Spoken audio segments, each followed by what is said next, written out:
Howdy folks, and welcome to the Hillbilly Kitchen. Today we're going to be making peppermint patties.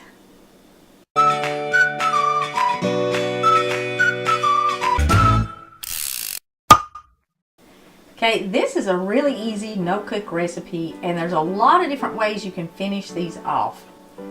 The basic ingredients for the peppermint patty filling is just a half a cup of condensed milk. You will need 3 to 4 cups of confectioner's sugar. You might need a little bit more than that. It just kind of depends. Because what you're going to do is you're going to work this in until your filling is kind of like dough and not super sticky. And you're going to have some flavoring. Now you can use peppermint oil or peppermint extract. Apparently everybody's making peppermint candy right now. And I went in the grocery store the other day and they did not have any peppermint extract, so I had to get the peppermint oil. If you have to get the oil, keep in mind it is at least 4 times as strong as the extract. So if you're using peppermint extract, you're going to use half a teaspoon to a teaspoon. But if you have peppermint oil, you're going to only use about 1/4 of a teaspoon. And you're going to want to be really, really careful not to get too much. Now, I also like just a little bit of vanilla extract in my filling. You don't have to use it at all, but vanilla really kind of brings out the other flavors. So I'm probably going to put about 1/4 teaspoon of vanilla in it. Now, to top them off, you can dip them in chocolate. You can dip them in white chocolate. You can do some of both and then drizzle the other chocolate over top of them. You can add Christmas sprinkles. If you were doing them for Valentine's Day, you could actually cut them out in the shape of little hearts and then dip the hearts in and maybe use some red sprinkles on them, or even do some of the gold on them for Valentine's Day if you wanted to. That would be really pretty. But just any kind of sprinkle. Or you can add a little bit of the gel food coloring to your dough. Now you can add the liquid stuff, the drops, but you're probably going to have to add more confectioner's sugar if you do that, because it's going to make your dough wet. And you're not going to want to add too much, but if you color the dough, you can roll your patties in some granulated sugar and then just leave them sitting out to dry. And I'm going to show you how to do it pretty much all these different ways.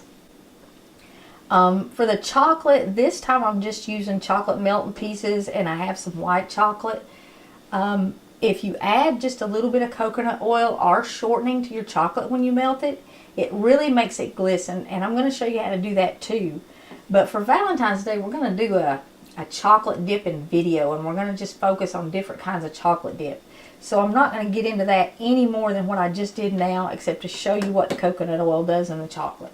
I had a pretty nasty cold, and I had about 8 Christmas videos that I wanted to do for y'all, and Christmas is only a week away, and this is the first one, so I'm obviously not going to get them done. And I'm not going to get them done because I have this miserable cold, and because I've been working on the cookbook. I will put a link to the cookbook in the description of this video. I have up the full color edition, and I also have up the Kindle version.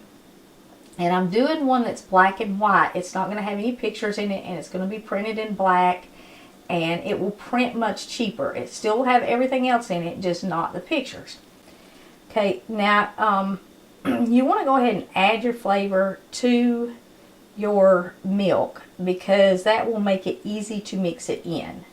And like I said, I'm going to start with just 1/4 teaspoon of this peppermint oil, and that's probably all I'm going to add. Once you get your sugar mixed in, you might want to taste your dough, and if it really doesn't have enough peppermint in it, you could always add a little bit more, but it will be much harder to work in after you've got the sugar mixed in your milk. So the cookbook, it is up on Amazon. I wanted to have it up by Thanksgiving. I didn't make that deadline, I'm sorry. I did get it finished like the 1st of December, but it has taken me 2 solid weeks of formatting to meet Amazon's standards. This is not a last cookbook, and I promise before the next one I'm going to update my computer and my Word. I'm using a very old computer and a very old edition of Word, but I'm going to update all that before the next cookbook. I do not even actually have a physical copy of it yet, but I wanted to go ahead and let people know it was for sale because I really wanted to have it ready for Christmas. I'm going to add about half of this sugar to start. And you can mix this with a mixer, but you really have to be careful because this sugar will blow everywhere, and it's probably less trouble to mix it by hand than it is to clean up the mess that a mixer makes. The cookbook, like I said, it's full color. There is a picture for every recipe. Some of them have 2 pictures, and it's every recipe almost. I did miss a few. I don't know how I missed them, but I missed a few. From the time we started up to, I think it cut off at the hamburger soup. I didn't get that one in there. All the recipes have ingredients and they have very clear instructions. We proofread it several times, so I'm hoping it's all okay, and I'm hoping it looks okay because all I've seen is the digital proof. Okay, now this is pretty stiff, but it is not stiff enough because it's still really sticky. So I'm going to add in about half what I got left here. The cookbook also, as you would expect, has quite a bit of scripture in it. There are Bible verses all throughout the cookbook. I wanted it to be a comfort, an inspiration, maybe some motivation for Christians, something to just uplift you and make the day easier. Whenever you looked up a recipe, I wanted you to get a little message from God, but I also wanted it to be a witnessing tool. I mean, if you have somebody who is not saved, or maybe they really they've moved away from God. They are saved, but they aren't living maybe the way that they should be, or they're having a lot of trouble in their life. It would be a good gift, and it would be a way of giving them some of the gospel without necessarily stuffing it down their throat, you know, without insisting they sit down right that minute and listen to you. It would be something that they could get in pieces as they looked up recipes. And in the back of the book, I have almost word for word copied the Billy Graham brochure. Most of you, if you're Christians, you've seen it, The Steps to Peace with God, which outlines how to be saved in the Bible. I don't think I could have said it any better than Billy Graham did. So I used that in the back of the book in case somebody ends up with the book in their hands that, you know, and they are not saved. They can use that to learn how to be saved very quickly, very easily, and it's pretty complete. A lot of you have asked questions about me, where I come from, you know, stuff like that. Kind of asked about the Hillbilly Kitchen, how it started. And I've included some stuff like that in there. Not a ton. I'll be doing more stuff in the next book. But like I said, this is not the last book, so there'll be a little bits of that kind of stuff in every book. I included a lot of stuff about my childhood in this one. And when I was looking for photographs, I pulled out my baby book. And there were several pages in it that my dad had written. And I thought, you know what, I'm going to just put these in there along with some pictures. And I did that. So it's kind of where I came from. It's kind of how the Hillbilly Kitchen got started. Like I said, a lot of you have asked questions. Also in there, how I got saved. I give my story. So you can read all that in the book. This has really been an incredible journey, awakening. I feel like I am exactly where God wants me to be. And I feel like I'm doing exactly what He wants me to do. Now with my life, not not that I'm 100% obedient or that I'm the Christian that I should be or that I'm as good as I should be, because I know I fall far short of what He expects and what He wants. But when you get your life in that position where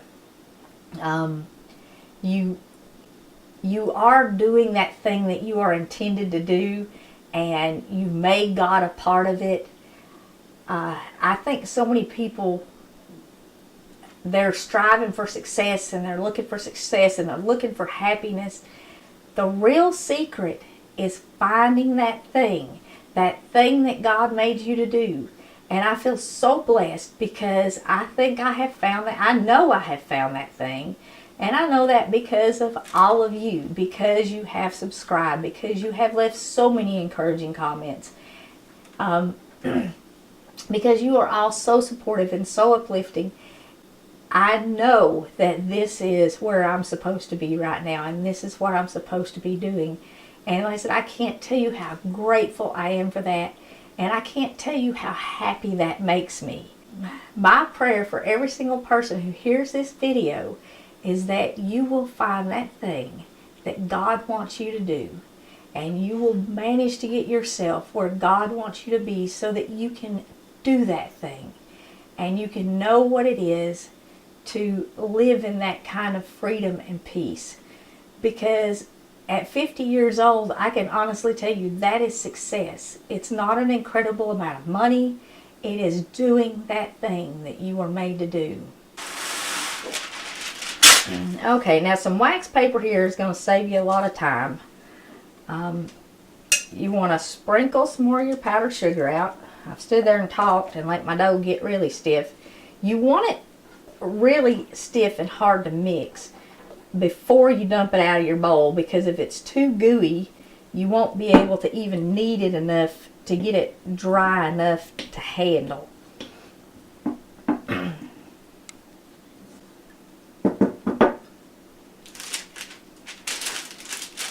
You can see it's still pretty sticky. It's kind of sticking to my wax paper there. You can use this base with other flavors too. If you want to do other flavored cream-filled chocolates, you can add different flavors to it, like the orange and the raspberry and lemon and stuff like that. You just use different flavored extracts instead of the peppermint. Okay, now what we're going to do is we're just going to knead this until it's not sticky anymore. Okay, that's pretty good right there. I can squeeze it with my hands, and it didn't take much kneading. If you squeeze it too much though, it is going to get sticky again.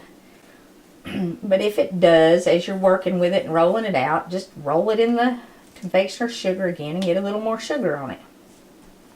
If you're going to dip these in chocolate, you're going to want to either shape them or roll them and cut them out, and then put them in the refrigerator for a couple hours, or put them in the freezer for at least 30 minutes.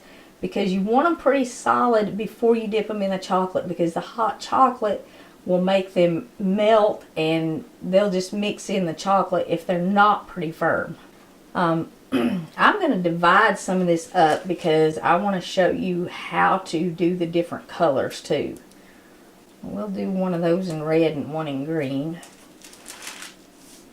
And we'll get this one here ready to do chocolate on it. And you can use milk chocolate or dark chocolate. Like I said, I'm going to do a video on how to dip chocolates and talk about some of the different kinds of chocolate dip. But homemade candy is really easy, especially if you use stuff like the sweetened condensed milk. It's just milk and sugar, so you can use it in homemade candy, and it doesn't have a funny artificial taste or anything like that. And it cuts down the steps tremendously. Like this is literally, you just mix it up and you make it. It only takes a few minutes. What I'm using here is a little plastic shot glass from the Dollar Tree, and you can get a package of about 20 of these for $1, and they will make your candies much more uniform.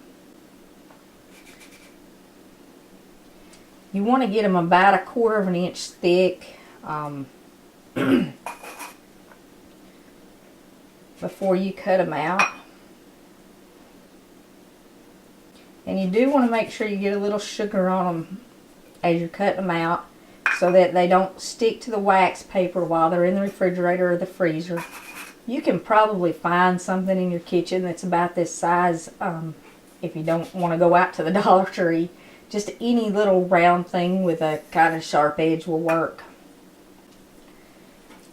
And you can certainly roll the dough back up and mash it out to about 1/4 inch thick and make more. Just squeeze it together with your hands, and you can see all the powdered sugar that was on it just disappears, and it looks just like it did before we rolled it out.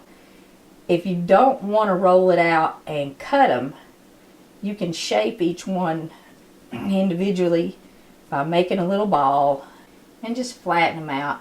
And they don't come out quite as round, and it will be harder to get them all the same size, or at least it is for me. That's why I usually cut my biscuits, because if I try just shaping them by hand, I end up with one biscuit this big around and one that big around. Wax paper is really a must if you're making candy. It just makes cleanup so much easier, and it gives you a nice surface to work on that you don't have to worry about making all sticky and dirty and stuff. You just pick it up and throw it away. And you also don't have to worry about getting anything in your candy because the wax paper is clean. Okay, let's color this now and kind of show you what that looks like. And I'm going to show you how to finish those off, and then we'll do the chocolate. If you use the gel color, you don't need much. That's probably plenty right there. Just what I got on the end of that fork. And if you're fanatical about not staining your hands, this would be a good time to get out some latex gloves if you have some. Don't use the powder coated though, because the taste of the powder will get in your candy. And you just kind of knead that color in, and there you can see it starting to come through. If it starts to get sticky, roll it in the sugar. If you use the liquid food coloring, it will probably get sticky, and you may need as much as an extra 1/2 cup of sugar, even for just a few drops of liquid. Okay, that's mixed up pretty good, and it's not super red, and it didn't do too much damage on my hands, but that's red enough for me. I don't want to eat just food coloring when I eat them. And what you're going to do with these, now you could dip these in the chocolate if you wanted to, but you can roll them in a ball and then roll them in just regular table sugar, sit them on wax paper, and then take a fork and just kind of mash them out. And if you do them like this, the fork pattern in them is kind of decorative, but you want to leave them sitting on this wax paper overnight and let them dry out at room temperature. And that way you'll be able to pick them up and eat them. And they'll be like a little mint cream candy, which will be a little bit different than the ones that you dip in your chocolate. And you're going to do this the same way. This dough is actually starting to dry out just sitting here while I've been working with it. Okay, that colored my hands a little bit more than the red did. Okay, and again, just pinch off a little bit, kind of in a ball, and get some table sugar on it. You could use the colored sugar for this too, you know, like the red and green colored sugar. With the regular table sugar, it kind of sparkles when it dries on there, and it makes them pretty.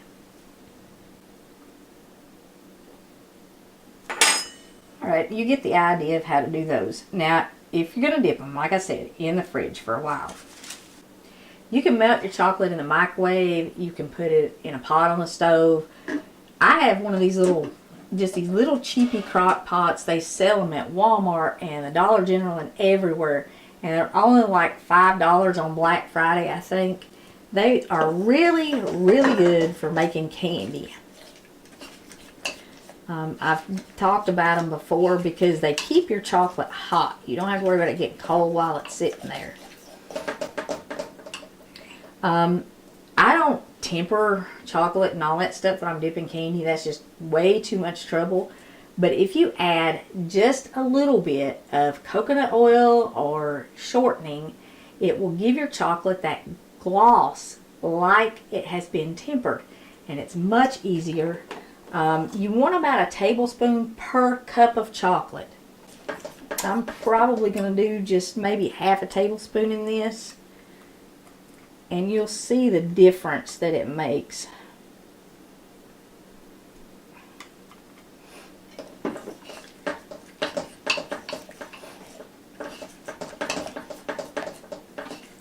Not only will it give your finished chocolate a real nice sheen, but it makes your chocolate more of a liquid, which makes it easier to dip your candy in it.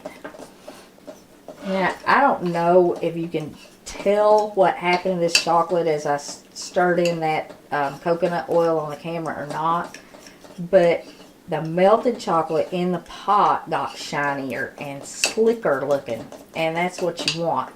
And that's the same look you get if you temper your chocolate, only much, much easier.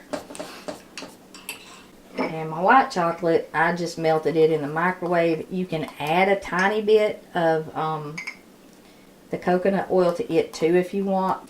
Now to dip these, and they are very cold because I put them in the freezer, just use a fork and make sure you coat them. And they make a candy dipping tool. I don't have one. Just kind of tap it so the excess comes off. If you put them on wax paper after you dip them, like I'm doing here, they will come off of the wax paper when they are cool. Don't try to pick them up till they get cool. Now, I had these in the freezer, so I definitely recommend the freezer method, and maybe even for a little bit longer than what I had them in for. I'd maybe freeze them solid next time, because they're melting really fast in the chocolate. Okay, now if you want to decorate them by drizzling white chocolate over top of the dark, or dip them in white chocolate and drizzle dark chocolate, you want to let them almost cool before you do that. But if you want to put some colored sugar or some sprinkles on them, you want to do that while they are still kind of warm, so that the sprinkles stick in the chocolate.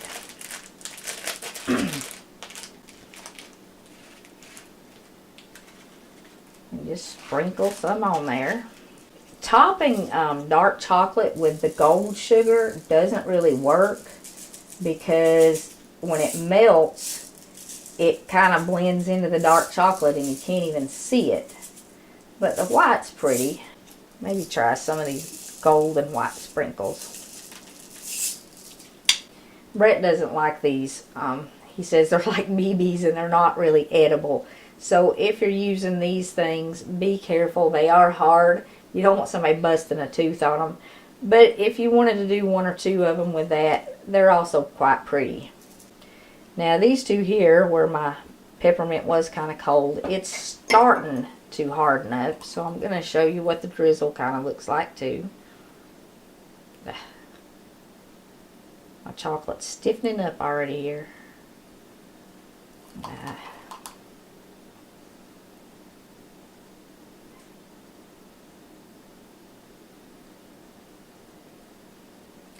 If your chocolate gets stiff while you're working with it and you melted it in the microwave, just stick it back in there for a minute. If you're using one of these and it starts getting stiff, turn it up a little bit. Like I melted this on low and then I turned it down to warm while I was doing the video. I had to turn it back up to low.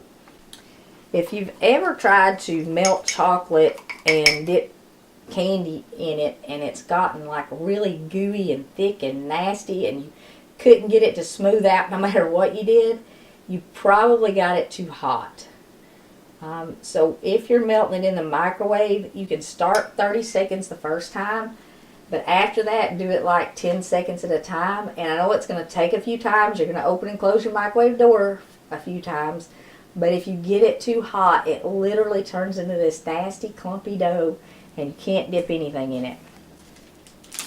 But this gives you some ideas for how to decorate these peppermint patties. And like I said, they're great for Valentine's Day. You can cut them out in little hearts and maybe do some red sprinkles on them. or just do them heart-shaped and dip them in the chocolate. Easter, you could cut them out in a little egg shape or even little bunny shapes and dip them in the chocolate. Just freeze them really hard first if you're going to do a bunny shape, because the ears would definitely melt. I hope you give these a try. They're really, really easy. I have up some other easy Christmas candies, and chocolates are getting outrageously expensive, and they're so easy to make at home. I mean, this you don't even turn your stove on for. It doesn't get any easier than that. So give these a try. Before we go, I have to thank y'all for my early Christmas present. The other day, this came in the mail. A big box from YouTube. Didn't have a check in it, but this is what it had in it. YouTube sends these out along with a nice form letter. What YouTube says doesn't really matter much to me. It's what all of you have said. And it's because of all of you, everybody who has clicked the subscribe button, and especially those of you who are praying for this channel. They give you a silver play button when you get 100,000 subscribers. We actually passed that on November the 12th. And in the last month, we have picked up another 15,000 subscribers. That is absolutely miraculous when you look at the fact that we have been doing this for 5 years, and in May of this year we had about 38,000 subscribers. So we've really done 100,000 subscribers almost this year. So thank you so very much, every single one of you who has subscribed. Like I said, especially those of you who have been praying for the channel. I had no idea they even gave these out until about a week before I got it.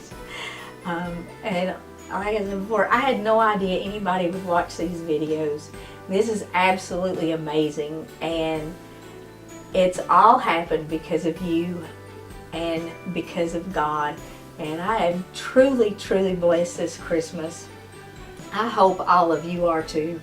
Thank you so very much for praying for this channel, for subscribing to this channel, for sharing the videos, for liking the videos, for commenting.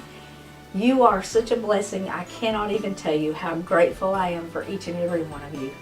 Thank you so much, and I am really looking forward to spending years and years and years with you. God bless you all.